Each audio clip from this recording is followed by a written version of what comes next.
हरी हरी हरी हरी हरी हरी हरी हरी हरी हरी कुमार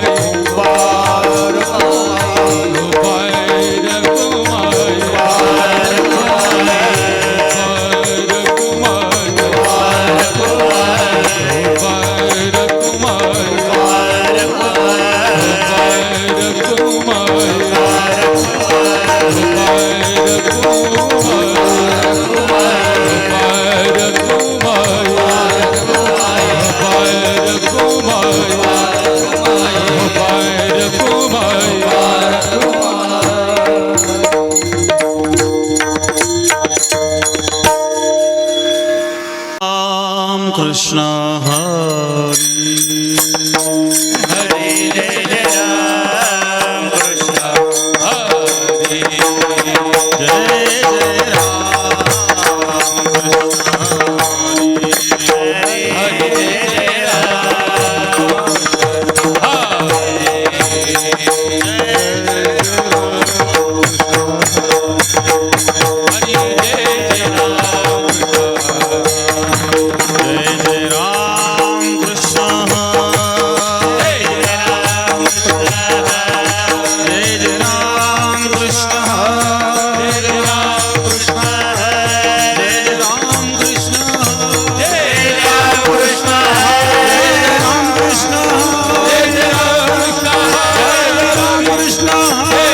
जय राम कृष्ण हरे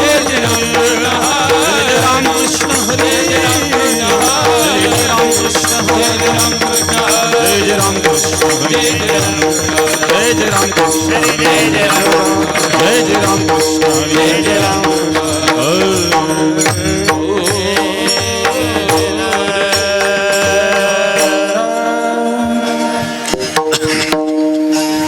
रूप पाहता लोचनी रूप पाहता लोचनी रूप पाहता लोचनी रूप पाहता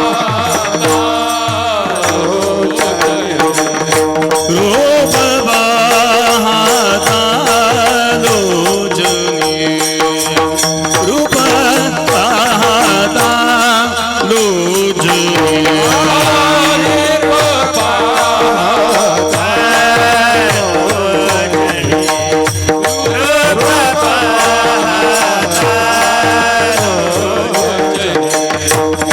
सुख झाले हो साधनी सुख झाले हो साधनी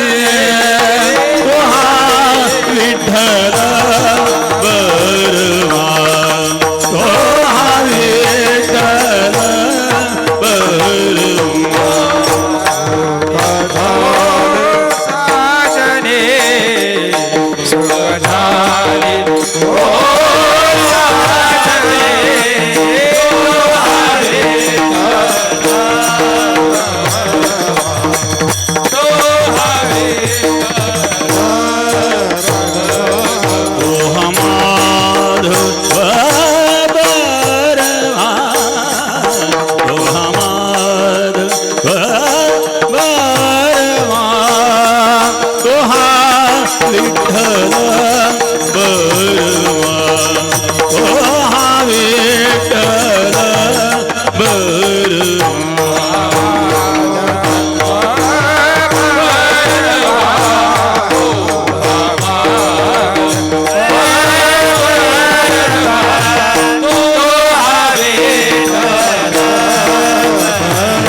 आवडी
हरी जय जय राम कृष्ण हरी राम कृष्ण हरी जय जय राम कृष्ण हरी जय जय राम जय राम कृष्ण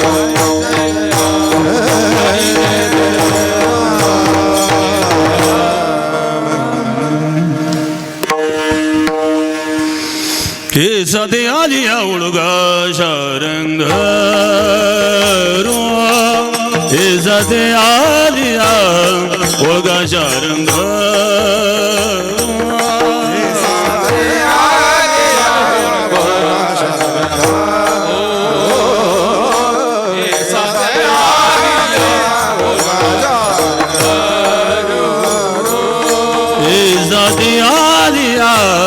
ओळगा शारंधरो हे साधे आलिया ओळगा शारंधरो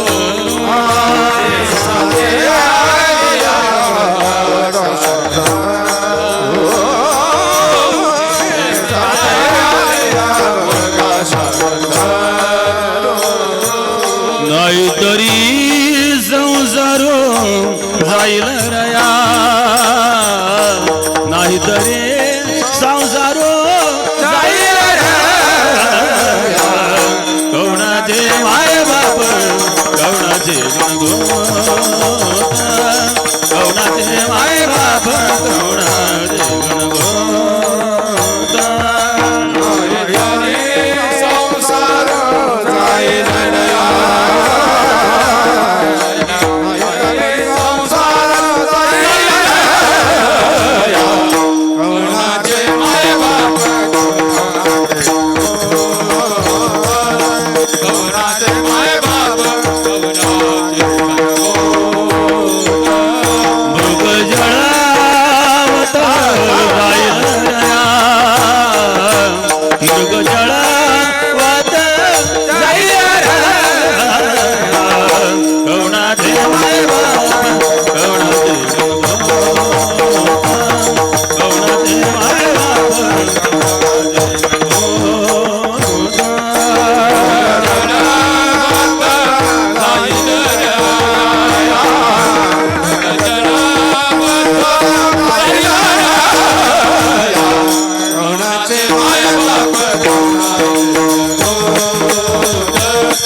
विषयाचे समसुख वेगळा जीवा होणे विषयाचे समसुख वेगळा जीवा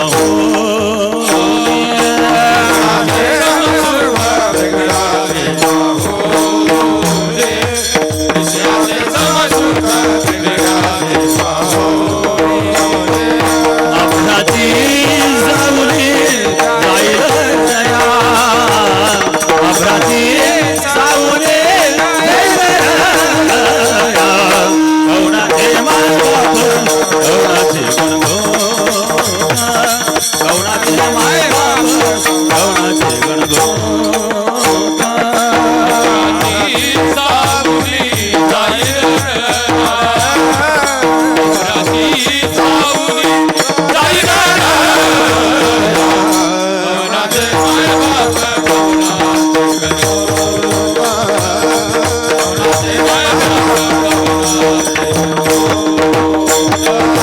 मृग जळावत जाईल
साथी आलिया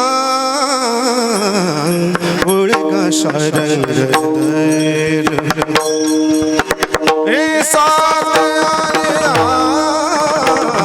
ओळखा शारंग धर हे साथ आलिया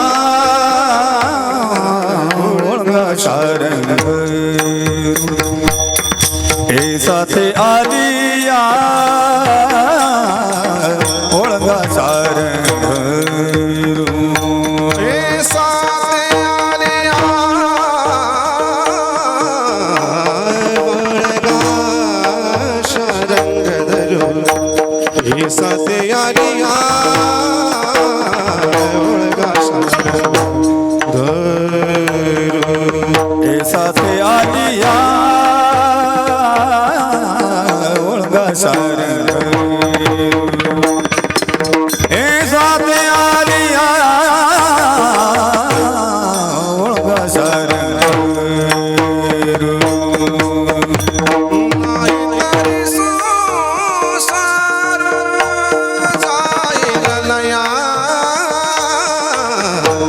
नाही तरी संसार जाईल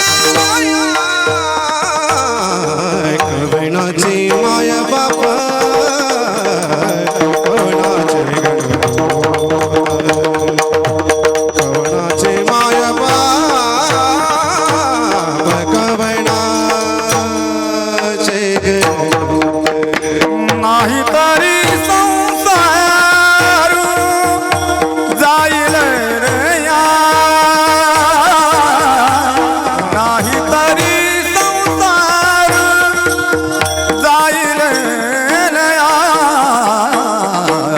कवणाचे माय बाप कवणाचे कवणाचे माय बाप कवणाचे गणभूत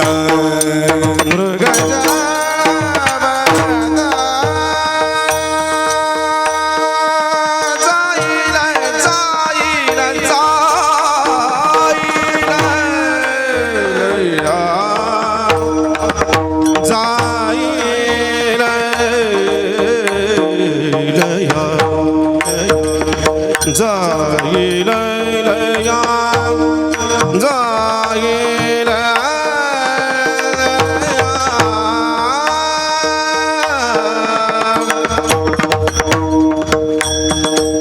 मृगा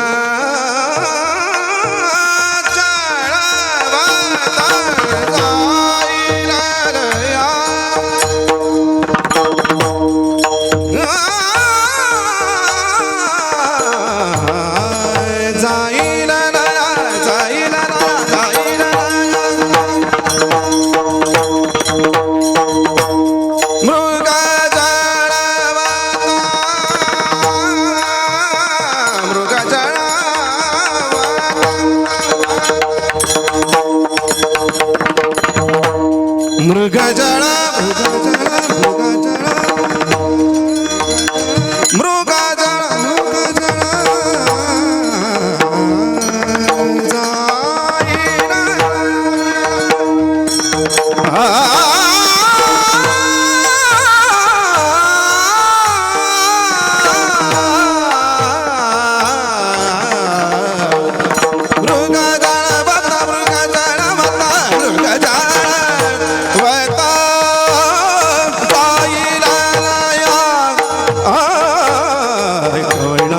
माया बापा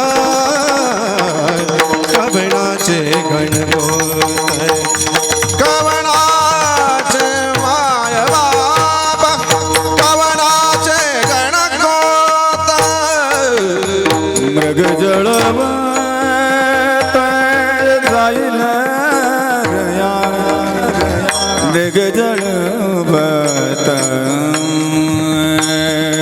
मृग जळवत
कवनाचे मायबाप कवनाचे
सती अलिया ओळगा शारंग धरू नाही तरी संसार जाईल रया कोणाचे माय बाप कोणाचे गणगोत मृग जडवत जाईल रया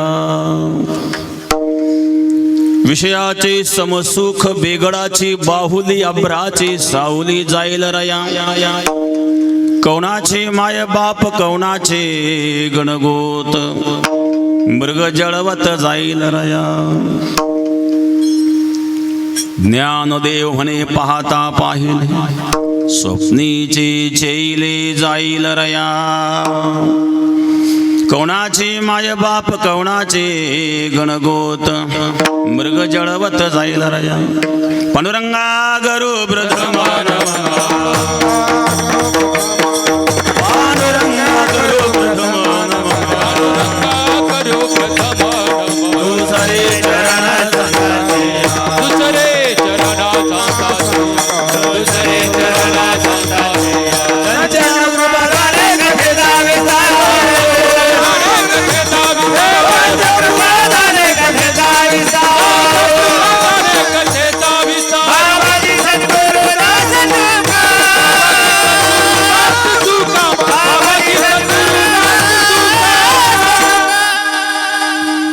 समचरण सरोजन सांद्रिलांबुदाभम जुगनहित पाणि मंडनं मंडनान तरुण तुलसी माला कंधरम कुंजनेत्रम सदै धवलहासं विठ्ठलं चिन्तयामि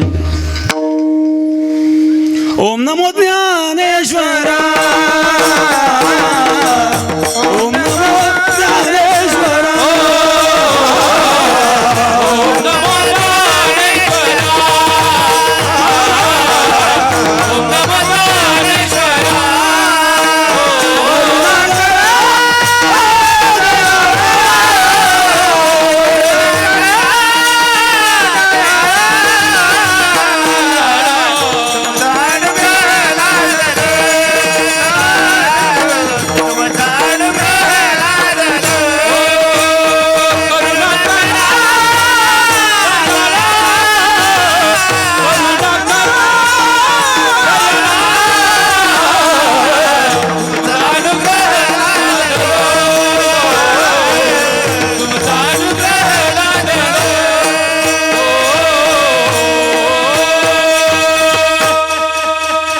ध्यानमूलं गुरुर्मूर्ति पूजामूलं गुरुपदं मंत्रमूलं गुरुर्वाक्यं मोक्षमूलं गुरुकृपा गंगा विशुद्धं नितपादस्पर्शं सरोवेष्टितं चुम्बितं पुण्यस्नानं सराले स्थितं त्वं समाधिस्थमूर्तिं नमामि गंगागिरियोगिराजम् शुचिः शीलः समुदक्षः सप्रतापी जितेन्द्रियं तं नारायणगिरिं वन्दे सच्चिदानन्दविग्रहम् प्रथम वर्ष श्राद्धाचं असणार एक निमित्त कैलासवासी पोपट देवराव तळेकर हरिभक्तपरायण शिवाजी महाराज तळेकर यांचे पिताश्री, त्याचप्रमाणे संजय महाराज तळेकर, रमेश पोपट तळेकर, कन्या छाया किसन आवारे, समस्त तळेकर परिवार, सर्व उपस्थित महाराज मंडळी, तर बरीच महाराज मंडळी या ठिकाणी उपस्थित आहेत. कोणाचं घ्यायचं आणि कोणाचं सोडायचं. तर सिंदखेड तालुका, शिरपूर, कन्नड, नांदगाव, येवला, श्रीरामपूर, कोपरगाव, संगमनेर, सिन्नर, अकोला, नाशिक, दिंडोरी, निफाड, वैजापूर, गंगापूर, राहता या तालुक्यातील सर्व भजनी मंडळी, सर्व महाराज मंडळी, सर्व गायनाचार्य, मृदंगाचार्य महाराज मंडळी आणि तळेकर परिवारावर प्रेम करणारे त्यांचे आप्तेष्ट मित्रगण आणि भक्तगण म्हणजे या ठिकाणी ओंकार सिंग बापू आपल्या कार्यक्रमाला उपस्थित झालेले आहेत. जे हरिभक्तपरायण पांडुरंगगिरी महाराज आहेत, बाकी सर्वच महाराज मंडळी. आता प्रत्येकाचं नाम निर्दिष्ट करण्यापेक्षा ज्ञात अज्ञात सर्व महाराज मंडळी चे शेलारांनाही धन्यवाद. बरेच या ठिकाणी काही मान्यवर उपस्थित आहे. आमचे हिरे पाटील या ठिकाणी उपस्थित आहेत. बहुरीचा जो अखंड हरिनाम सप्ताह झाला होता त्यावेळेला 8 दिवस आमची निवासाची व्यवस्था हिरे पाटलांकडे होती. भोरीकरांनी सुंदर असा सप्ताह त्यावेळेला पार पडला. सद्गुरू योगीराज गंगागिरी महाराजांचा सप्ताह. किती वर्ष झाले? तर 2012 मध्ये तो सप्ताह झाला होता. 9 वर्ष झाले. तर अशा प्रकारे 9 वर्षापूर्वी भोरीकरांनी सुंदर सप्ताह केला. तसं भोरीकरांना खूप काही अनुभव नव्हता, पण अनुभव नसतानाही त्यांनी चांगल्या प्रकारे सप्ताह केला आणि परिसरातील सर्व गावांनी सहकार्य केलं. आणि विशेषतः आमचे शिवाजी महाराज आज ज्यांच्या पिताश्रींचं श्राद्ध आहे, त्यांनी खूप धावपळ केली त्या सप्ताहामध्ये. बऱ्याच लोकांना माहिती नव्हतं, माहिती करून देण्याकरता गावोगावी आणि जाऊन त्यांनी खूप कष्ट घेतले. मी आमच्या शिवाजी महाराजांनाही धन्यवाद देईल सप्ताह जेव्हा आपण सुंदर पार पडल्याबद्दल. तर अशा प्रकारे आणि अनेक मान्यवर या ठिकाणी उपस्थित आहेत. मी सर्वांना पुन्हा एक वेळा धन्यवाद देतो. धन्यवाद, धन्यवाद, धन्यवाद. विठ्ठल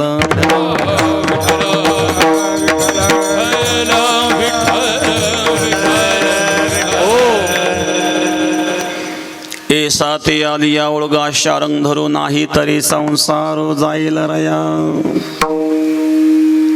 मौली ज्ञानेश्वर महाराजांचं भंग आहे. उपदेशपर प्रकरणातील आहेत. उपदेश अनेकांना आणि अनेक लोक करतात. उपदेश विशेषतः मनुष्य मात्राला केला जातो. इतर जीवांना उपदेशाचा उपयोग नाही, कारण केलेला उपदेश त्यांना कळतच नाही. शब्दाची भाषा पशूंना कळत नाही. पशूंची एक ध्वनित्मक भाषा असते, ध्वनीची भाषा असते, वेगवेगळ्या प्रकारची ध्वनी, ती भाषा पशूंना कळते. शब्दाची, व्याकरणाची भाषा पशूंना काय कळणार आहे? आणि पशूंना उपदेश नाही आहेत. मनुष्यामध्ये पशुपेक्षा वेगळे पण हेच आहेत. ज्ञानम हि तेषाम अधिको विशेष ज्ञानेन हेन पशुभिः समानः. ज्ञान हा एक विशेष गुण मनुष्यामध्ये आहे. एरवी मनुष्यामध्ये आणि पशुमध्ये काय फरक आहे? आहार निद्रा भय मैथुनंच सामान्यम एतत् पशुभिर नराणाम. आहार निद्रा भय मैथुन या चारही क्रिया पशुला आणि माणसाला सारख्याच आहेत. परंतु ज्ञान हा एक विशेष गुण मनुष्यामध्ये आहे. म्हणजे या ठिकाणी एक अशी शंका आहे की मनुष्याला ज्ञान आहे, पशूंना ज्ञानच नाही का हो? बऱ्याच वेळेला मनुष्यापेक्षाही पशूंना अधिक ज्ञान आपल्याला आणि अनुभवाला पाहायला मिळतं. अनेक वेळेला वेगवेगळे पशु आहे, वेगवेगळे पक्षी आहेत. त्या पक्ष्यांमध्ये माणसापेक्षा काही वेगळेपण आहेत. ज्याप्रमाणे राजहंस पक्षी आहेत, दूध आणि पाणी वेगळं करतो ना. चाचूचेनी सांडसे खांडीजे पय पाणी राजहंसे. दूध आणि पाणी वेगळं करण्याचं सामर्थ्य ज्याच्या चोचीमध्ये आहे. क्षीर निर्विभागी तू हंसो हंस बको बकाहा. मनुष्य दूध आणि पाणी वेगळं करू शकत नाही, आणि जर करता आलं असतं तर दुधात भेसळ झालीच नसती. मग माणसापेक्षा वेगळेपण आहे का नाही हो? चकोर पक्षी आहे, चंद्रातलं अमृत प्राशन करतो ना. चंद्रामृते तृप्ती पारणे चकोरा. चंद्रामृते तृप्ती पारणे चकोरा. भ्रमरासी तारा सुगंधाचा.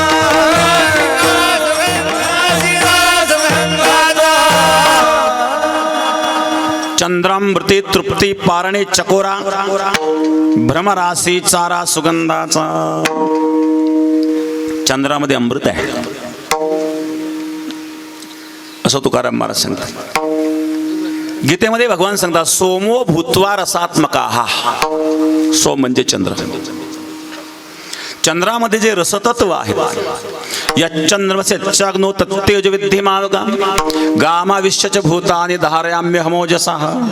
उष्णामी च औषधी सर्वा सोमो भूत्वा रसात्मकाः. चंद्रामध्ये शीतलता आहे. चंद्रामध्ये काही औषधी गुण आहेत, आणि चंद्रातील औषधी गुण वनस्पतीमध्ये त्या चंद्राच्या किरणातून येतात बरं का. आयुर्वेद शास्त्रामध्ये विशिष्ट वनस्पती विशिष्ट नक्षत्रावर काढायला सांगतात. अमुक वनस्पती आहे, ती जर अमुक नक्षत्रावर काढली आणि जर ती औषधाला वापरली तर विशेषत्वाने त्याच्या प्रकारची गुणवत्ता वाढते. असं काय बरं? त्या नक्षत्राचा त्या वनस्पतीशी काय संबंध आहे? त्याचा चंद्राशी संबंध येतो. चंद्रामध्ये असणारं जे रसतत्व आहे, कारण चंद्र मनाचा स्वामी मानलेला आहे. चंद्रमा मनसो जात चक्षुसूर्यो अजायत. आणि मन हे न्यायशास्त्रात द्रव मानले आहेत ना. आणि चंद्राचा द्रवाशी संबंध आहे. समुद्रातून चंद्राची उत्पत्ती आहे, आणि चंद्राचा द्रव पदार्थाशी संबंध येतो. समुद्राला भरती ओटी चंद्रामुळेच येते ना. समुद्रालाच नव्हे, जेवढे काही जलतत्व ज्या ज्या ठिकाणी असेल प्रत्येक जलतत्वावर त्याचा परिणाम होतो. परंतु समुद्रामध्ये अथांग जल असल्यामुळं ते लक्षात येतं. आपल्या शरीरामध्ये सुद्धा जे रसतत्व आहे त्या रसामध्ये जलतत्व आहेत. वनस्पतीमध्ये असणाऱ्या रसामध्ये जलतत्व आहेत. त्याचा परिणाम निश्चित प्रकृतीवर होतो. एकदा एक म्हातारी भेटली आम्हाला, नातवाला घेऊन आली. म्हणले महाराज ह्या आमच्या नातवाला बघा काय झालं, फार वेड्यासारखं करतं. म्हणलं काय झालं? लहान मुलं आहेत, करीत असतं वेड्यासारखं. नाही याला काहीतरी बाहेरचं झालं. मी विचारलं आजीबाई बाहेरचं म्हणजे काय? म्हणजे नेमकं अमावस्या पौर्णिमा आली म्हणजे वेड्यासारखं करतात. काही लोक अमावस्या पौर्णिमेलाच वेड्यासारखं करतात. सांगितलं आजीबाई हे बाहेरचं काही नाही, हे आतलंच आहे. कारण बुद्धीचा स्वामी सूर्य आहे, मनाचा स्वामी चंद्र आहे, आणि अमावस्या पौर्णिमेला चंद्र सूर्य हे प्रभावी असतात. याचा प्रभाव आपल्या मनावर होत असतो. मन हे एक द्रव आहे. जर समुद्राच्या द्रवरूप असणारा सागर, समुद्राचा अथांग जलामध्ये आपल्याला भरती ओटीच्या रूपाने ते पाहायला मिळतं. आपल्या शरीरामध्ये असणाऱ्या सप्त धातूंवर सुद्धा त्या चंद्राचा आणि सूर्याचा परिणाम होत असतो. आपली भारतीय संस्कृती संपूर्ण निसर्गावर असणारा समतोल राखणारी आहेत, साधणारी आहेत. आपले सर्व सणवार जरी असतील तर ते निसर्गाशी संबंधित आहेत. अलीकडे लोक स्वतःला शिकलेले समजतात आणि निरर्थक आपल्या संस्कृतीवर टीका करण्याचा प्रयत्न करतात. अभ्यास कुठलाही त्यांचा नसतो. गीतेमध्ये भगवान परमात्मा सुद्धा सांगतात, सोमो भूत्वा रसात्मका. हा चंद्रामध्ये जे गुण आहेत, चंद्रामध्ये जे औषधी गुण आहेत ते माझे आहेत. तर अशा प्रकारे त्या चंद्रामध्ये अमृत आहे आणि चकोर नावाचा पक्षी चंद्रातलं अमृत सेवन करतो. जे चंद्रावर जाऊन आले त्यांना अजून चंद्रातलं अमृत पाहायला मिळालं नाही, सापडलं नाही. ते अजून पाण्याचा शोध घेत आहेत. पण चकोर पक्षी चंद्रातलं अमृत प्राशन करतो म्हणजे माणसाची किती पुढे गेली हो बुद्धी. चंद्रामृते तृप्ती पारणे चकोरा. बघा, आपण कोजागरी पौर्णिमा साजरी करतो. कोजागरी पौर्णिमेला रात्री चंद्राच्या प्रकाशामध्ये आपण दूध आळवतो. याचं कारण असं आहे की तुम्ही प्रयोग करून बघा. कोजागरी पौर्णिमा जी आहे त्याच्या आदली पौर्णिमा आणि नंतरची पौर्णिमा आणि कोजागरी पौर्णिमा या 3 पौर्णिमांचं निरीक्षण करा. तर कोजागरी पौर्णिमेचा जो चंद्र आहे तो आकाराने मोठा असतो आणि तेज प्रखर असतं. सहज हे सिद्ध आहे की कोजागरी पौर्णिमा जी असते तर त्या पौर्णिमेमध्ये आणि सूर्य हा पृथ्वीपासून जवळ असतो, चंद्र पृथ्वीपासून जवळ असतो आणि त्यामुळे चंद्राचा आकार मोठा दिसतो आणि प्रखर तेज वाटतं. आणि त्या रात्रीला त्या चंद्रातून होणारा स्राव हा अधिक प्रमाणामध्ये असतो आणि अशा वेळेला जर त्या चंद्राच्या प्रकाशामध्ये आपण दूध आटवून ते प्राशन केलं तर आपल्या शरीरामध्ये रोग प्रतिकार शक्ती वाढते. कारण शरद ऋतूमध्ये काही रोग होण्याची शक्यता असते. आपण एखाद्या मनुष्याला शुभ संदेश देताना सहज म्हणतो, जीवेत शरदः शतम, जीवित वसंत शतम, जीवित शिशिर शतम असं नाही म्हणत आपण, जीवित शरदः शतम म्हणतो. याचं कारण असं आहे की शरद ऋतू जेव्हा सुरू होतो ना त्यावेळेला जर तुम्ही पाहिलं तर दवाखान्यांमध्ये सुद्धा हॉस्पिटलमध्ये जास्त गर्दी असते.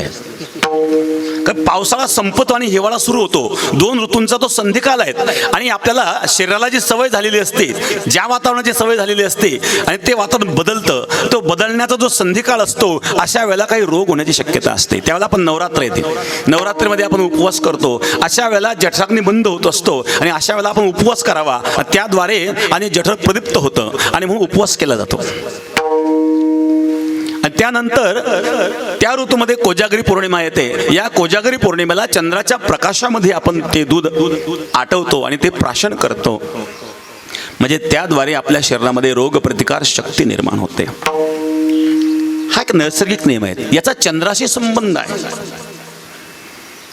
शिर्डीला कोजागरी पौर्णिमेला एक डॉक्टर तांबोळी यांचं शिबिर राहत असतं. अस्थमाच्या रोगाकरता, ज्यांना अस्थमा होत असतो आहेत ना, अशा अस्थमाच्या रोगाच्या करिता कोजागरी पौर्णिमेला शिबिर असतं. नाशिकचे डॉक्टर तांबोळी यांचं. तर त्या ठिकाणी रात्रीलाच ते औषध देतात कोजागरी पौर्णिमेला आणि त्याच्या चंद्राच्या प्रकाशात ते औषध तयार केलं जातं आणि त्यावेळेला आलेल्या पेशंटला ते दिलं जातं. म्हणजे विज्ञान सुद्धा हे मानतं की कोजागरी पौर्णिमेचा जो चंद्रप्रकाश आहे त्या चंद्रप्रकाशातून काहीतरी स्राव होत असतो आणि तो स्राव औषधी गुणांमध्ये असणारी गुणवत्ता वाढवतो. तर अशा प्रकारे एक मी सांगत होतो, चकोर नावाचा एक पक्षी आहे, तो चंद्रातलं अमृत प्राशन करतो.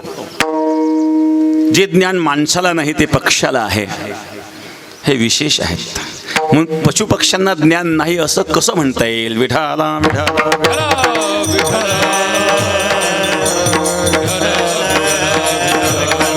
हो, एक चातक पक्षी आहे. पूर्वीच्या काळामध्ये राजे महाराजे या चातकाला पाळीत असत बरं का. या चातकाचं वैशिष्ट्य असं होतं की विष मिश्रित जर अन्न असेल, कोणी राजाला खाऊ घातलं तर चातकाच्या दृष्टीमध्ये ते अन्न सेवन करायचं. कारण त्या अन्नात जर विष असेल तर ते चातकाला कळत होतं. विष मिश्रित अन्नाकडे जर त्या चातकाने दृष्टी टाकली तर आपोआप त्या चातक पक्षाचे डोळे लाल व्हायचे, जाणून घ्यावं यात विष आहे. म्हणून चातक पक्षाला पूर्वी राजे महाराजे सांभाळीत असत. मग अन्न विषमिश्रित अन्न हे मनुष्याला कळालं नाही, पण ते चातक पक्षाला कळतंय. मग अशा प्रकारे एखाद्या ठिकाणी खून झाला, दरोडा पडला तर श्वान पथक आणतात ना हो. मग माणसाला जो शोध लागला नाही तो श्वान म्हणजे कुत्रे लावू शकतात, माणसापेक्षा वेगळं ज्ञान आहे का नाही? मग मनुष्यालाच ज्ञान आहे असं कसं म्हणावं? ज्ञानम ही तेशामध्ये को विशेषो, परंतु मनुष्यामध्ये असणारं जे ज्ञान आहे या पशूंपेक्षा वेगळं आहे. ज्या ज्ञानाद्वारे मनुष्य या भवबंधनातून मुक्त होऊ शकतो. कारण मनुष्याचं ज्ञान हे अमर्याद आहे. पशूंचं ज्ञान असेल काही काळापुरतं, काही क्षणापुरतं मर्यादित, परंतु अमर्याद अशा प्रकारचं असणारं ज्ञान मनुष्याला आहे. आणि जे ज्ञान प्राप्त केल्यानंतर दुसरं कुठलंही ज्ञान प्राप्त करण्याची गरज राहत नाही असं असणारं जे यथार्थ ज्ञान आहे हे मनुष्य प्राप्त करू शकतो, पशु प्राप्त करू शकत नाही. विढाला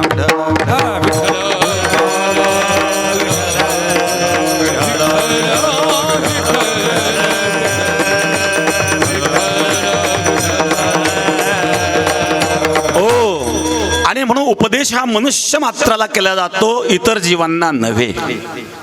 माझे ज्ञानेश्वर महाराज इथं मनुष्य मात्राला उपदेश करतात. तू मनुष्य झालाय, तुझं भाग्य आहे. रामचरितमानसमध्ये तुलसीदास महाराज वर्णन करतात. बडो भाग मानुष तनु पावा, सुरदुर्लभ सद ग्रंथ नगावा.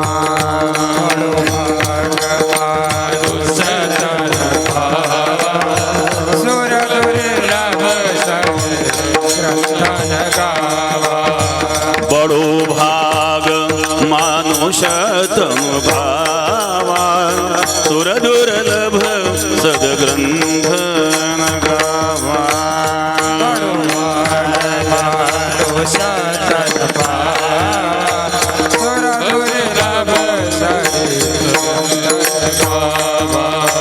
तेहि तनो करपन विषयन भाई, स्वल्प हो सुख अंत दुःखदायी.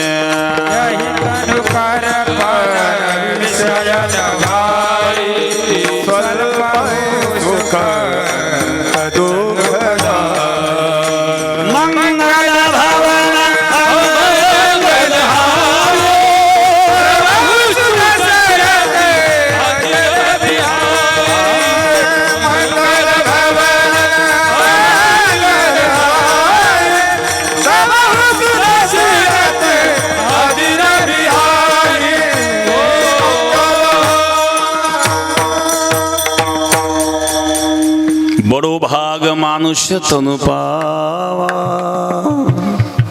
तू भाग्यवान आहे, मनुष्य झाला हे भाग्य आहे तुझं. सुर दुर्लभ सदग्रंथ न गावा, सुरवरांना दुर्लभ असणारं शरीर तुला प्राप्त झालं. परंतु पुढे सांगितलं, यही तनु करपना विषय न भाई. जर विषय भोगामध्ये तू या शरीराचा व्यय करशील तर स्वल्प हो सुख अंत दुःखदायी. तुला अति अल्प सुख मिळेल, परंतु अंत दुःखदायी, याचा अंत दुःखामध्ये होईल. आणि म्हणून माझे ज्ञानेश्वर महाराज या ठिकाणी मनुष्याला उपदेश करतात. बघा, बाजारामध्ये अनेक प्रकारच्या साथी असतात. ज्याला जी वस्तू पाहिजे असेल त्याने त्या साथीला जायचं असतं. कांदे बटाटे साथ वेगळी, भाजीपाल्याची साथ वेगळी, धान्य दुकानदारांची साथ वेगळी, कापड दुकानदारांची साथ वेगळी. अनेक प्रकारच्या साथी बाजारात असतात. तसं 84 लक्ष योनी म्हणजे 84 लक्ष साथी आहेत. त्यामध्ये नरदेह ही एक साथ तुला प्राप्त झाली. या नरदेहरूपी साथीला आल्यानंतर प्राप्त करण्यासारखा पदार्थ तो म्हणजे भगवत तत्व आहेत. आणि त्या परमात्म्याची भक्ती हेच खरं सार आहेत. आणि हे जर तू सार प्राप्त करू शकला नाही तर तुझा संसार व्यर्थ जाईल, असं प्रथम चरणामध्ये महाराज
जसं ती आलिया ओळगा शारंग धरू नाही तरी संसारू जाईल रया. नरदेह रूपी साथीला आला तर त्या परमात्म्याची भक्ती आहे. परमात्माच अंतिम साध्य आहेत. जीवाच अंतिम साध्य म्हणजे परमात्मा. भीष्माचार्य होते महाराज. भीष्माचार्यांची अंतिम इच्छा होती भगवत दर्शनाची. प्रत्येक जीवाची इच्छा असते भगवंताचं दर्शन. प्रत्येक भक्ताची तर निश्चित इच्छा असते. कारण भगवान सांगतात अंतकालेच मामेव स्मर मुक्त्वा कलेवरम या प्रयाति समद्भावम याति नास्त्यत्र संशयः. एकाने प्रश्न विचारला, महाराज एक शंका आहे. भगवान सांगतात अंतकाळच्या वेळेला जो माझं स्मरण करतो तो मत्स्वरूप होतो, या संशय नाही आहे. पण एखाद्याने आयुष्यभर भजन केलं आणि शेवटच्या वेळेला जर त्याला भगवंताचं चिंतन नाही स्मरलं तर प्राण प्रयाण समय कफवात पित्तैः कंठावरोधन विदो स्मरणं कुतस्ते. प्राण प्रयाण समयाला कफवात पित्ताने कंठ वृद्ध झालेला असतो. अशा वेळेला काहींना स्मृतीच राहत नाही. अशा वेळेला जर त्याला भगवंताचं स्मरण घडलं नाही तर त्याकरता वराह पुराणामध्ये एक श्लोक आहे. कपवातादि दोषेन मद्भक्तां न च मां स्मरेत् तस्य सुनाम्यहं नोचेत कृतघ्नो नास्ति मत्परः. भगवान सांगतात कपवातादि दोषेन मद्भक्तां न च मां स्मरेत. जर माझा भक्त कपवातादि दोषाने माझं स्मरण करू शकला नाही तर भगवान सांगतो कृतज्ञ नास्ति मत्परः. मी कृतज्ञ नाही तर मी त्याचं स्मरण करतो. ये यथामाम प्रपद्यन्ते तांस्तथैव भजाम्यहम. भगवान गीतेतही सांगतात जो मला जसा भजतो मी त्याला तसा भजतो. भक्त भगवंताला भजतो, भगवानही भक्ताला भजत असतो बरं का. म्हणून सांगितलं या ठिकाणी कपवातादि दोषेन मद्भक्तां न च मां स्मरेत. खरोखर जर कपवातादि दोषाने तो माझं स्मरण करू शकला नाही तर भगवान सांगतात जोपर्यंत तुला चालत जाता येईल तोपर्यंत माझ्याकडे ये. ज्या दिवशी तुला देता येणार नाही त्या दिवशी मी तुझ्याकडे येईल. तो हा उतरील पार, तो हा उतरील पार, तो हा उतरील पार, तो हा उतरील पार.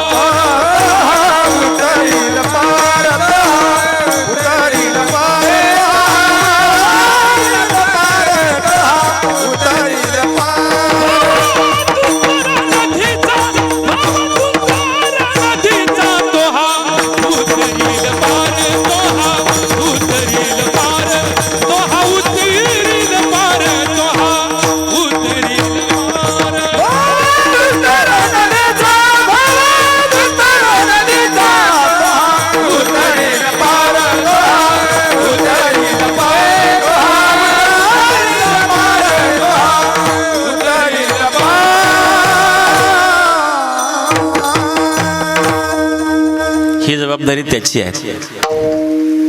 तो हा उतरील पार भाव दुस्तर नदीचा. ठीक आहे, जोपर्यंत तुला माझं स्मरण करता येईल तोपर्यंत कर. भक्ती मार्गामध्ये बघा, ज्ञान मार्ग आणि भक्ती मार्ग दोघांमध्ये हा फरक आहे. ज्ञान मार्गामध्ये आणि स्वतःचं आवरण स्वतः नष्ट करायचं असतं आणि भक्ती मार्गामध्ये आवरण नष्ट करण्याची जबाबदारी भक्ताची नसून ती परमात्म्याची आहे. सॉक्रेटिस नावाचे एक तत्वज्ञानी होते. सॉक्रेटिस वेदांती होते. काही नास्तिकांनी त्यांना प्रश्न विचारला, तुम्ही वेदांती आहात? हो. वेदांचा सिद्धांत काय? सांगितलं वेदांताचा सिद्धांत आहे ब्रह्म सत्यम जगन मिथ्या. त्यांनी विष आणलं. हे मिथ्या आहे का? म्हणजे पिऊन पहा बघ. सॉक्रेटिसला विष दिलं. सॉक्रेटिसने विष प्राशन केलं. विष प्राशन केलं तर शेवटी विष आहे शरीरामध्ये गेल्यानंतर त्याचं कार्य सुरू झालं आणि काही क्षणामध्ये सॉक्रेटिसचा मृत्यू झाला. परंतु ज्ञानामध्ये स्थित अवस्था असल्यामुळे त्याही अवस्थेमध्ये त्याचा परिणाम त्यांच्या अंतःकरणावर झाला नाही. हे जरी सत्य असेल तरी दिसताना तर मृत्यू झाला ना.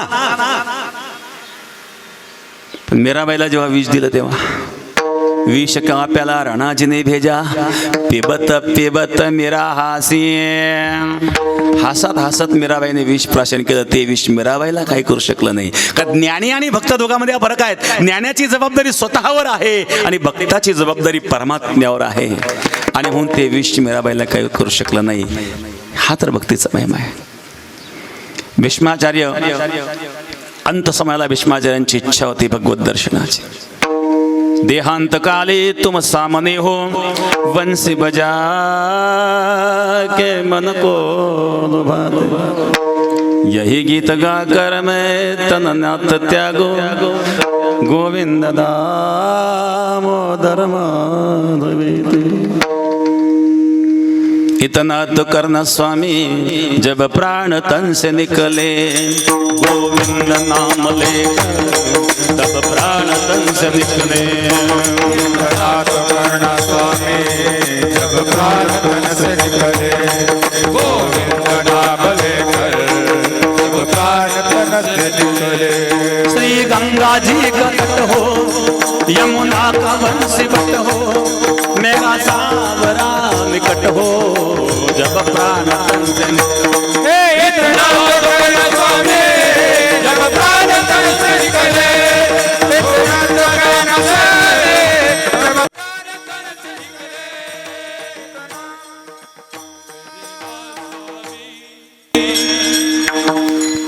अंत समयाची इच्छा होती. दोन कारण होते. एक कारण असं होतं, भीष्माचार्य उत्तरायणाची वाट पाहत होते. कसं जगावं हे जसं शिकावं लागतं, कसं मरावं हे सुद्धा शिकावं लागतं बरं का. भीष्माचार्य हे अष्टवसूंपैकी देव नावाचे वसू होते. शापामुळे ते मृत्यूलोकात जन्माला आलेले होते आणि त्यांना दिव्य लोकात जायचं होतं. दिव्य लोकामध्ये 1 वर्षाचा दिवस असतो. जसं मृत्यूलोकामध्ये 24 तासाचा दिवस आहे, पितृलोकामध्ये 1 महिन्याचा दिवस आहे. मग आपण महिने घालतो ना, याचा अर्थ पितरांना दररोज जेव घालतो, कारण त्यांचा महिन्याचा दिवस असतो. शुक्ल कृष्ण 2 जे पक्ष आहेत, शुक्ल पक्ष हे पितृलोकातील रात्र आहे आणि कृष्ण पक्ष पितृलोकातील दिवस आहे. उत्तरायण दिव्य लोकातील दिवस आहे, दक्षिणायन दिव्य लोकातील रात्र आहे. आणि म्हणून भीष्माचार्य उत्तरायणाची वाट पाहत होते, दिवस उगवण्याची वाट पाहत होते. म्हणून उत्तरायण लागेपर्यंत प्राण सोडण्याची त्यांची इच्छा नव्हती. दुसरं कारण होतं भगवत दर्शनाची तीव्र इच्छा. आणि भगवान परमात्म्याने जेव्हा भीष्माचार्यांना दर्शन दिलं, भीष्माचार्यांनी स्तुती केली. श्रीमद भागवतामध्ये प्रथम स्कंदामध्ये 11 श्लोकांमध्ये भीष्माचार्यांनी केलेली स्तुती आहे. विठ्ठला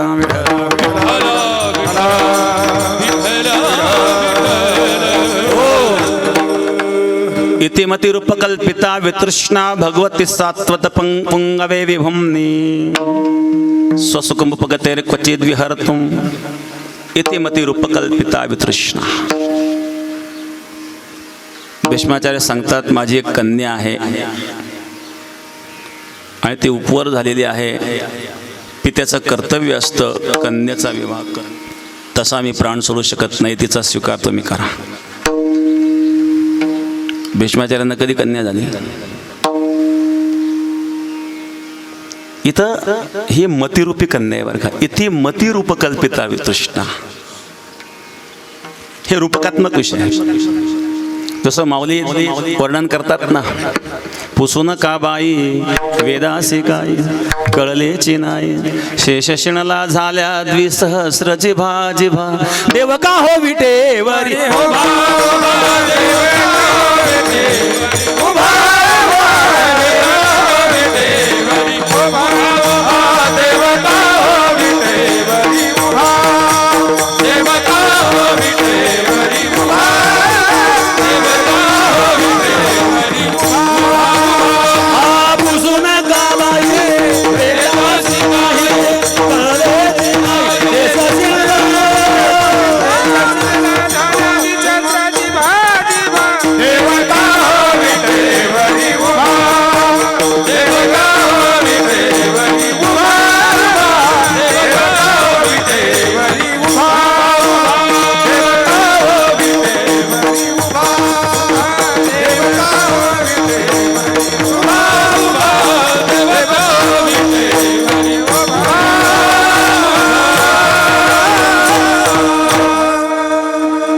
पुसू नका बाई. ही बाई कोण? माऊलींना कोण बाई भेटली? या ठिकाणी माऊली आपल्या मैत्रिणीशी संवाद करता. इथं बुद्धिरूपी मैत्रीण बरं का, वेगळे मैत्रीण नका अर्थ करू. आपल्या बुद्धिरूपी मैत्रिणीशी संवाद करतात. अगं बाई नको विचारू, कारण तो मनाच्या बुद्धीचा पलीकडेच आहे. मनबुद्धीला आकलन होणारा तो परमात्मा आहे का? मनवाच्या तिथ तुझे हे स्वरूप, मनवाच्या तिथ तुझे हे स्वरूप.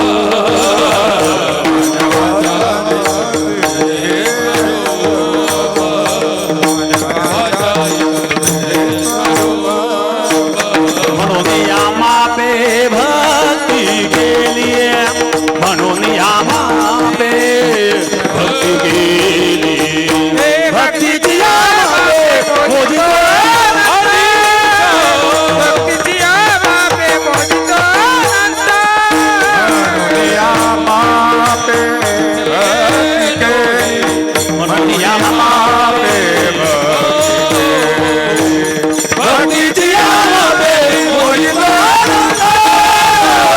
भक्तीची आमापे मोदितो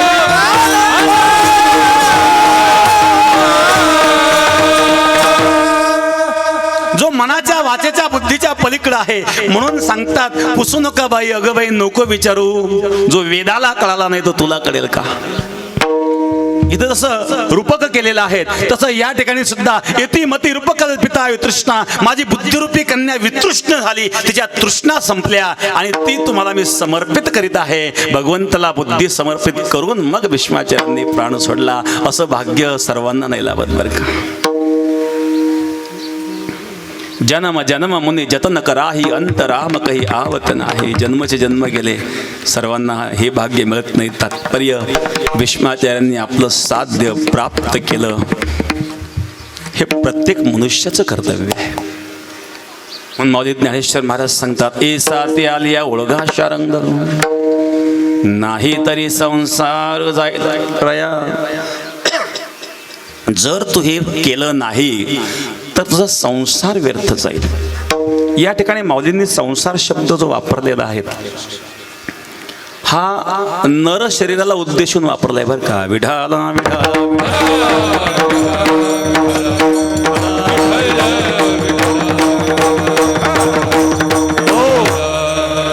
संसार शब्दाच्या अनेक ठिकाणी अनेक व्याख्या आपल्याला पाहायला मिळतात. विढाला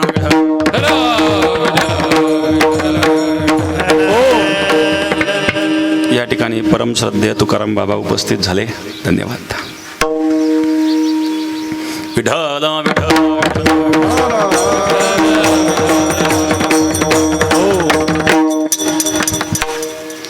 तुकाराम महाराज एके ठिकाणी म्हणतात, संसार करिता म्हणते हा दोषी, टाकीता आळसी पोट पोसा. इथे जो संसार शब्द महाराजांनी वापरला तो घरदार बायका मुला संबंधी असणाऱ्या आसक्तीला उद्देशून वापरला बरं का. आद्य शंकराचार्य चरपट पंजिरिका स्तोत्रामध्ये संसार शब्द वापरतात. इह संसार आहे. पुनरपि जनन पुनरपि मरण पुनरपि जननी जठरे शयन पुनरपि जननी जठरे शयन.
आद्य शंकराचार्य चरपट पंजरिका स्तोत्रामध्ये वर्णन करतात. पुनरपि जननम पुनरपि मरणम पुनरपि जननी जठरे शयनम इह संसारे. हा आहे संसार, जन्म मरण. किती वेळा जन्मा यावे, किती व्हावे फजित. योग वासिष्ठामध्ये चित्ताला संसार म्हटलंय बरं का. चित्तम एव हि संसारः यत् प्रयत्नेन शोधयत. योग वासिष्ठ चित्ताला संसार म्हणतं, कारण हा सगळा संसार चित्तातच आहे. मध्ये ज्ञानेश्वर महाराज एका ठिकाणी संसार वर्णन करतात. या लागी संसारे जन्मेजे यज्ञाधिक कर्म कीजे मग स्वर्ग सुख भोगीजे मनोहर. या ठिकाणी जो संसार शब्द आहे हा मृत्यूलोक या अर्थाने, कारण यज्ञाधिक कर्म मृत्यूलोकात होतात. मीमांसकांचं मत या ठिकाणी मौलींनी मांडलेलं आहे. मीमांसकांचं मत मांडताना या ठिकाणी यज्ञाधिक कर्म कीजे मृत्यूलोक हाच संसार आहे, असे अनेक अर्थ आपल्याला पाहायला मिळतील. वेळ फार थोडा आहे, पाऊस जर आला तर बिघडून जाईल सगळं. व्याकरण दृष्टिकोनातून संसार शब्दाचा अर्थ होतो सम्यक सरतेती संसार. हा स्र धातूपासून संसार शब्द निर्माण होतो. स्र म्हणजे सरकणे, जो सतत सरकत राहतो तो संसार. कोपीत राहत होता, पत्रा बांधला, पुढे सरकला. पत्र्यात राहत होता, बंगला बांधला, पुढे सरकला. बंगल्यापुढं गाडी आली, आणखी पुढे सरकला. बँकेची जप्ती आली, पुन्हा मागे सरकला. कधी पुढे सरकतो, कधी मागे सरकतो, सरकतच राहतो तो संसार आहे. संसार म्हणजे परिवर्तनशीलता. ज्याच्यामध्ये सतत परिवर्तन होतं तो संसार आहे. तसं या शरीरामध्ये सुद्धा परिवर्तन होत चाललंय ना. तुमचा लहानपणचा फोटो पहा आणि आरशात चेहरा पाहावर. लहानपणी कसा गुटगुटीत दिसत होत, आता सगळ्या सुरकुत्या पडल्या, दिसायला कमी झालं, केस पांढरे झाले. दृग दृग नाही तेज देह जब डग मग पग पग मग मग अलग पर तग चग मुख दंत वचन जब पग पग जम अनुचर लग भग जगरम भगवत भज चित सब गनर जगभर पिंगल सुयश अचल पसरे भगवत भज चित कपट तेज खटपट काल निपट सिर झपट करे काल निपट सिर झपट काल निपट सिर. वृद्धावस्थेचं वर्णन आहे. दृग दृग नाही तेज, डोळ्याचं तेज गेले. देह जब डगमग, शरीर थरक कापायला लागलं. पग पग मग मग अलग परम, पायाचं थरका व्हायला लागला. चग चग मुख दंत वचन जब फग फग, चग चग मुख दंत, तोंडातले दात पडले. वचन जब फग फग, बोलताना हवा निघून जाते. जेव्हा अनुचार लग भग जग, आता अनुचार गोळा झाले. सावधान भगवत भज चेत, चेत म्हणजे सावध हो, आता भगवंताचं भजन कर. भगवत भज चेत सुभगनर, हे भाग्यवान माणसा आता भगवंताचं भजन कर. सावध होई बापा काळ लागला मापा.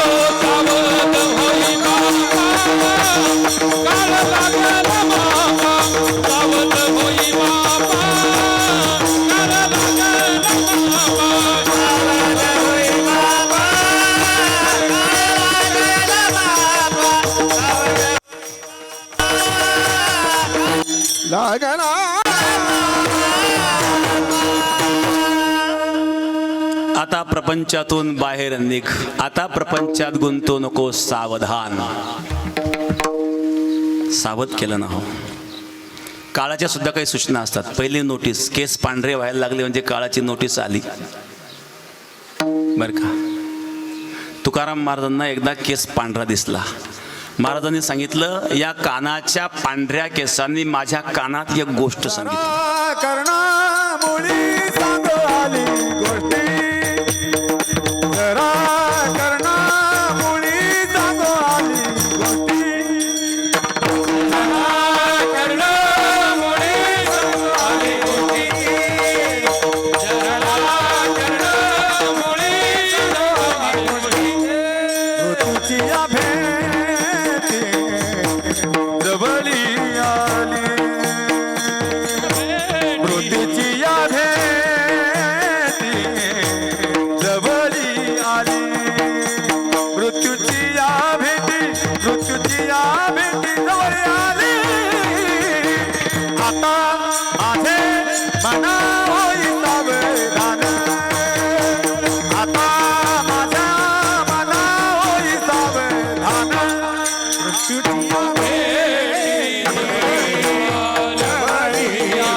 मुळी सांगू आले गोष्टी, मृत्यूच्या वेटी जवळ आले.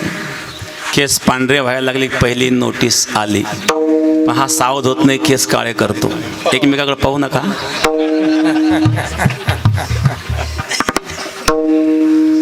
पहिली नोटीस फेल गेली. काळाची दुसरी नोटीस, दीर्घ नाही ते दिसायला कमी झालं. मोती बिंदू काच बिंदू. भगवान सांगता बाहेर काही पाहू नको आता. तैसा अर्ध्या माझे मी राम असता सरचुकासी आराम की भ्रांतसे काम विषयावरी. आता विषयाचं काय चिंतन करू, आत पहा. तुझ्या अंतःकरणात मी आहे म्हणून बाहेरची दृष्टी गेली आत पाहण्याकरता. पण हा ऑपरेशन करतो, चष्मा लावतो, पण सिनेमा पाहतोच.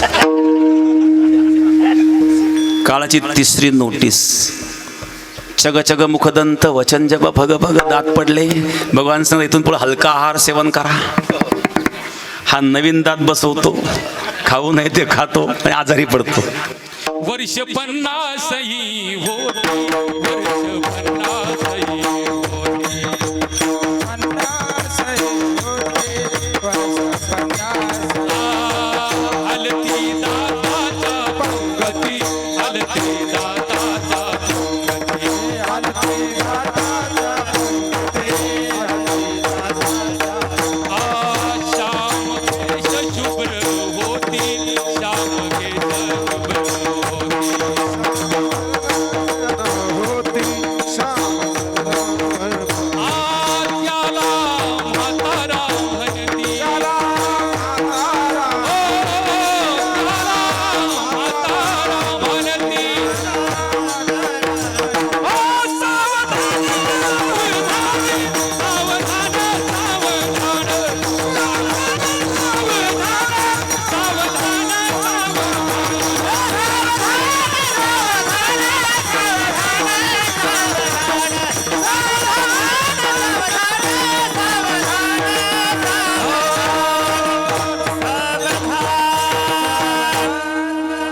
सावध केलं, दात पडले सावध, हलका आहार सेवन करा. तरी सावध झाला नाही. नगरपालिकेत जर एखाद्या ठिकाणी अतिक्रमण हटवायचं असेल, पहिली नोटीस, दुसरी नोटीस, तिसरी नोटीस. तिसऱ्या नोटीसला नाही ऐकलं, चौथ्यांदा बुलडोझर. तिन्ही नोटीस फेल गेला ना, पुढं बुलडोझर. काळ नाथ महाराज सांगता, हे जरी नाही काल तरी दुसरा येईल, हे जरी नाही काल तरी दुसरा येईल.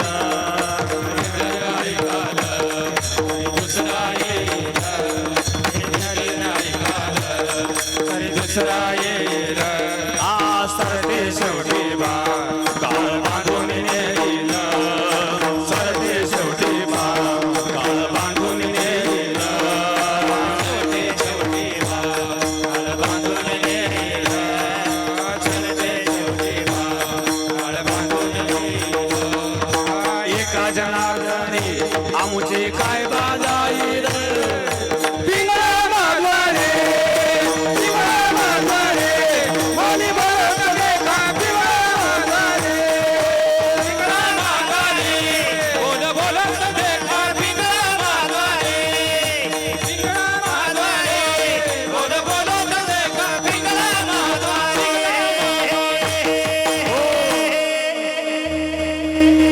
पिंगळ्याच्या रूपात सांगितलं, हे जरी नाही काल तरी दुसरा येईल, सरते शेवटी बा काळ बांधून मृत्यूचं भय आहे. म्हणून माऊली सांगतात, एसा त्याल्या ओळगा शारंग धरू नाही तरी संसार जाईल रया. अशी अवस्था जेव्हा होते तेव्हा ज्यांना तू माझे म्हणतो ते माझे राहत नाही. मग ते माता पिता असतील किंवा सोयरे असतील. कवनाचे माय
वर्ष श्राद्धाच्या निमित्ताने असणारा हा योग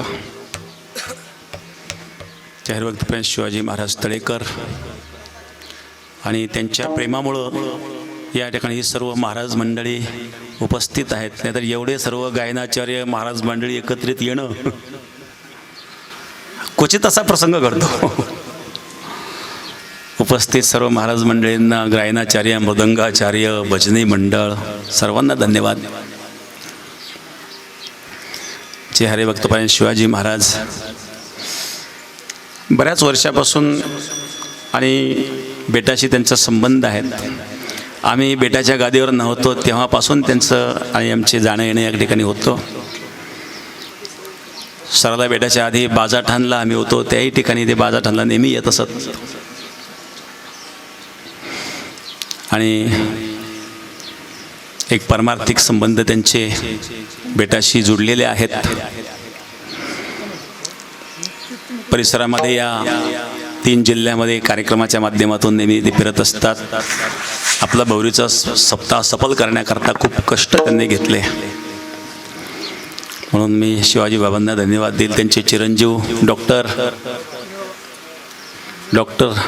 निळकंठ तळेकर, त्यांचा फार आग्रह होता की हा कार्यक्रम आपल्याला करावाच लागेल. वारकऱ्याचं जीवन आहे पांडुरंग परमात्मा. ठीक आहे, जरी आपण प्रत्यक्ष पंढरीला जाऊ शकलो नाही तरी अंतःकरणामध्ये आणि पांडुरंगाचं ध्यान चिंतन करावं. जागेवर का होईना, आवडी विठ्ठल गायी एकांती अलभ्य तो येती लाभ घरा. आवडीने त्या प्रेमाचं भजन आपण एकांतातही करू शकतो. विठाला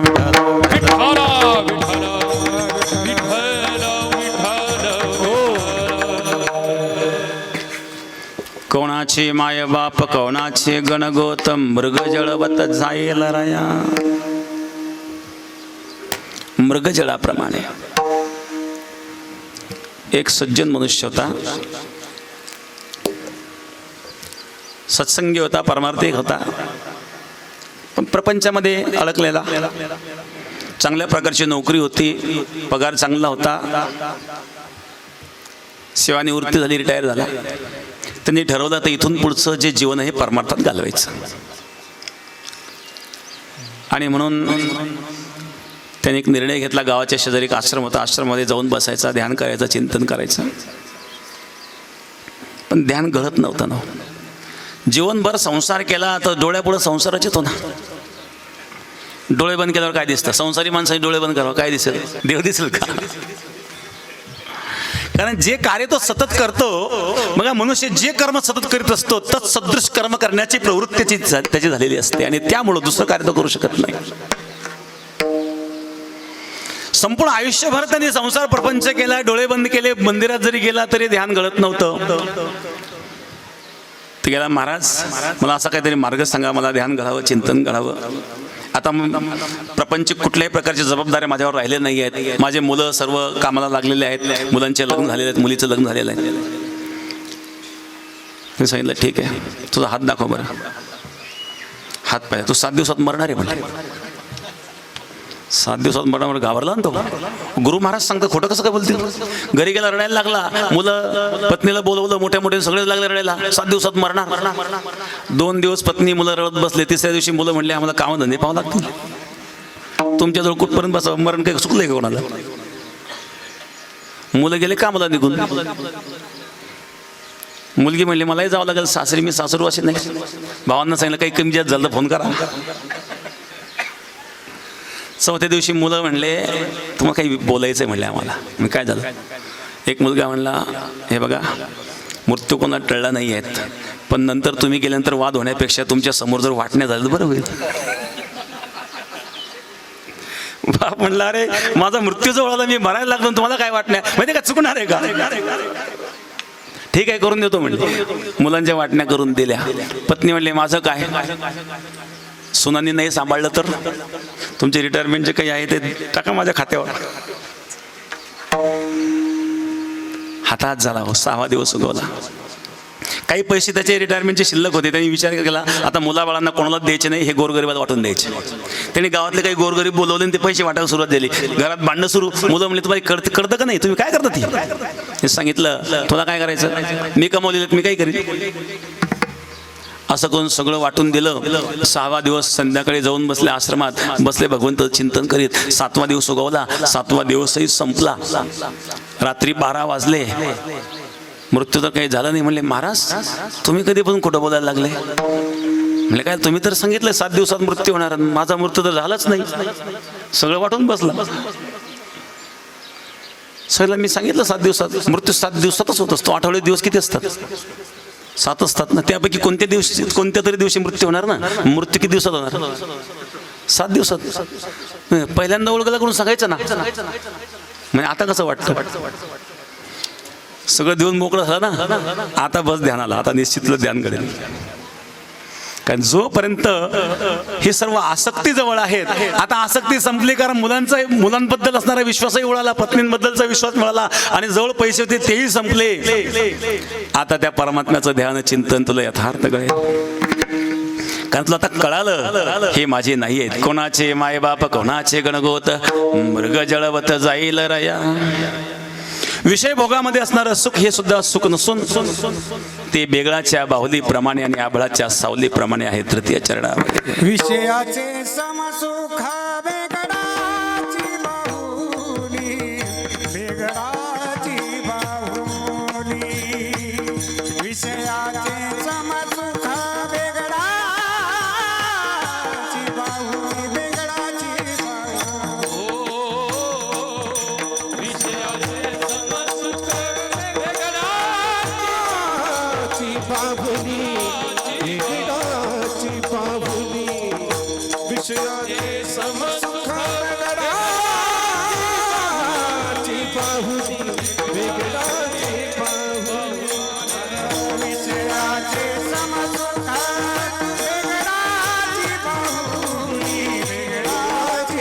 बाहुली. विषयाचे समसुख बेगडाची बाहुली, बेगडाची बाहुली.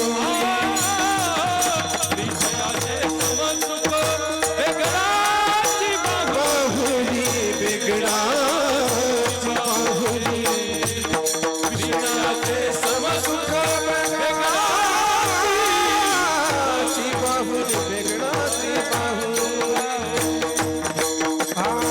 आभराची सावली जाईल आभराची सावली जाईल आभराची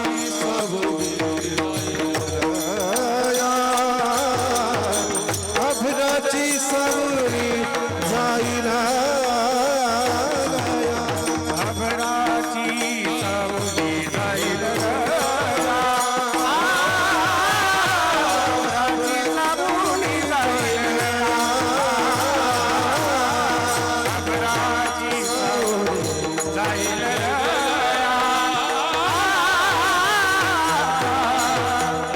जाईल रया. कौनाचे मायबाप, कौनाचे गणगोत, कौनाचे गणगोत. कौनाचे मायबाप, कौनाचे गणगोत.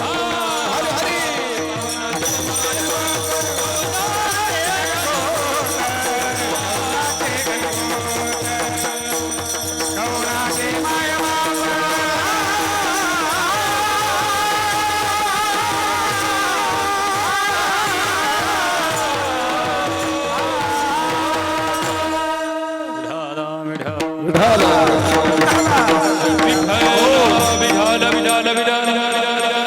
दहा 5 मिनिटात आवरून घेऊ. लांबून या ठिकाणी मंडळी आलेली आहेत, महाराज मंडळी आलेली आहेत. विषयाचे समसुख वेगळाची बाहुली, आभ्राची सावली जाईल रया. विषय भोग अत्यंत दुःखदायी आहेत, स्वल्प सुख अंत दुःखदायी. आणि म्हणून शेवट उपदेश सर्व संत करतात की या सर्व आसक्तीचा त्याग करावा, मोहाचा ममते. संत कबीर महाराज एके फार सुंदर वर्णन करतात. मत कर मोह तो हरि भजन को मान रे, मत कर मोह हरी भजन को मान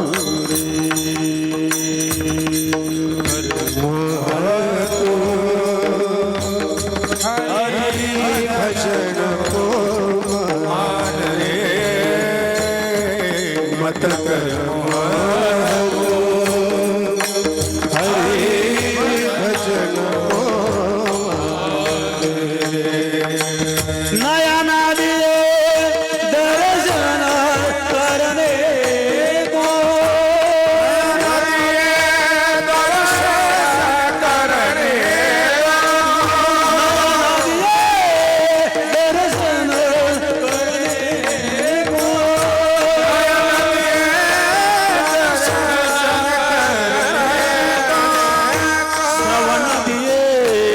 सुन ज्ञान रे श्रवण दे सुन ज्ञान मत कर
नयन दिए दर्शन करने को श्रवण दिए सुन ज्ञान वदन दिया हरे गुण गाने को हात दिए कर दान या देहाचा सदुपयोग करावा परमात्म्याचं चिंतन करावं मोह अहंकाराचा त्याग करावा विचार करून पाहिलं तर ज्याप्रमाणे मनुष्य जाग झाल्यानंतर स्वप्न व्यर्थ ठरतं बरं का स्वप्न एक अवस्था आहे जागृत स्वप्न सुषुप्ती या ज्या 3 अवस्था सांगितल्यात ना योग वासिष्ठामध्ये याचे 7 प्रकार केलेले आहेत बीज जागृत महाजागृत जागृत स्वप्नाचे 3 प्रकार सांगितले जागृत स्वप्न स्वप्न आणि स्वप्न जागृत आणि 7वी सुषुप्ती स्वप्नाचे 3 प्रकार सांगितले योग वासिष्ठामध्ये जागृत स्वप्न एक स्वप्न आणि तिसरे स्वप्न जागृत हे 3 प्रकारचे स्वप्न आहेत थोडक्यात सांगतो लांबीत नाही जागृत स्वप्न म्हणजे जाग असताना स्वप्न पाहणारा काही झोपेत पडणारे स्वप्न असतात तर काही झोपा मोडणारे स्वप्न असतात स्वप्न साकार झाल्याशिवाय झोपच येत नाही तेही एक स्वप्न येत नव्हतं जाग असताना स्वप्न पाहणारा एक स्वप्न पाहत होता पडल्या पडल्या मोडक्या बाजावर तुटक्या दोरीवर फाटक्या गोधळू पडल्या पडल्या भिक्षा मागून आणायचं उरलेलं पीठ माठात भरायचं आणि बरा मोठा माठ वर टांगून ठेवला आणि त्या माठाकडे कोण विचार करू लागला जर दुष्काळ पडला त्या पिठाचे फार पैसे होतील किती पैसे होतील तो विचार करू लागला एखादी शेळी येईल ना त्या पैशात एक शेळी घेऊ म्हणले मग एका शेळीच्या 5-6 वर्षात 20-25 शेळ्या होतील शेळ्या विकून टाकायच्या शेळीची जात फार विचित्र कुठे तोंड घालते ठेवायच्याच नाही 2 जर्सी गाई ठेव 20-20 लिटर दुधाच्या 40 लिटर दूध होईल 25 रुपये भाव मिळाला तरी 1000 रुपये झाले ना 1000 रुपये जर झाले, 500 रुपये खर्चच जाऊ द्या, 500 तर राहिले. 500 रुपये जर मिळाले तर महिन्याचे 15,000 होतात. लग्न करायला काय हरकत, कोणी मुलगी दिली ना आपल्याला. हा स्वप्न पाहतोय, मोडक्या बाजूवर तुटक्या दोरीवर फाटक्या गोधळीवर पडल्या पडल्या. लग्न झाल्यानंतर पत्नी येईल, मुलं बाळ होतील. मी सकाळी सगळे दूध कळीत असेल तेवढ्यात पत्नी, मुलगा येईल पळत पळत. मुलगा म्हणेल पप्पा पप्पा, मम्मीने बोलावलं, मला राग, चल बाजू, तुला समजत नाही मी काम करतोय. तेवढ्यात पत्नी बाहेर येईल, आमचे भांडणं होतील, मला असा राग येईल, मी अशी लात मारील. म्हणजे पत्नीला अशी लात मारली मडक्याला, स्पीड सांगावं. हे कोणतं स्वप्न आहे? हे एक स्वप्नच आहे. जागं असताना स्वप्न पाहणाऱ्याला जागृत स्वप्न म्हणतात. दुसरं झोपेत पडणारं स्वप्न सुद्धा महत्वाचं असतं बरं का. स्वप्न म्हणजे अंतःकरणाच्या वृत्तीचा आरसा आहे. कारण स्वप्नामध्ये सूक्ष्मदेह कार्यरत असतो. या सूक्ष्मदेहामध्ये अनंत जन्माचे संस्कार असतात आणि ते संस्कार त्या ठिकाणी कार्यरत झालेले असतात. बघा, काही गोष्टी आपण कधीच पाहिलेल्या नाही, ते स्वप्नात पाहायला मिळतं. याचा अर्थ कधीतरी पाहिलं म्हणजे पूर्वजन्मी पाहिलं असेल. मग स्वप्न म्हणजे अंतःकरणाच्या वृत्तीचा दर्पण आहेत. कशा पद्धतीचे आपल्याला स्वप्न पडतात त्यानुसार आपली वृत्ती कशी आहे लक्षात येते. आपण कुठं आहोत हे जाणून घ्यायचं असेल तर स्वप्नावरून जाणता येतं. मी झोपेत पडणारे काही स्वप्न. तिसरं स्वप्न जागृत. काही स्वप्न जागृत अवस्थेवर परिणामकारी ठरतात. सगळे स्वप्न नाही पण काही स्वप्न. राजा हरिश्चंद्राने स्वप्नात राज्यदान दिलं, जागृत अवस्थेत सत्य ठरलं. बाबाजीने स्वप्नी येऊन तुकयाला अनुग्रह दिला आणि ज्या प्रीती. जगद्गुरु तुकाराम महाराजांना स्वप्नात साक्षात्कार झाला पण जागृत अवस्थेत सत्य ठरलं. असे काही जागृत अवस्थेत सत्य ठरणारे जे स्वप्न असतात त्याला स्वप्न जागृत असं म्हणतात. एक जागृत स्वप्न, स्वप्न आणि स्वप्न जागृत असे 3 प्रकार योग वासिष्ठामध्ये सांगितलेले आहेत. तात्पर्य शेवटी स्वप्न आहे. जोपर्यंत स्वप्न अवस्था आहे तोपर्यंत स्वप्न सत्य वाटतं. जाग झाल्यानंतर स्वप्न सत्य वाटत नाही, मिथ्या वाटतं. त्याप्रमाणे अज्ञान रूपी निद्रेतून जीव जेव्हा जागा होतो त्यावेळेला त्याला हे जगत मिथ्या वाटायला लागतं. हेच मला शेवटच्या चरणात सांगतात.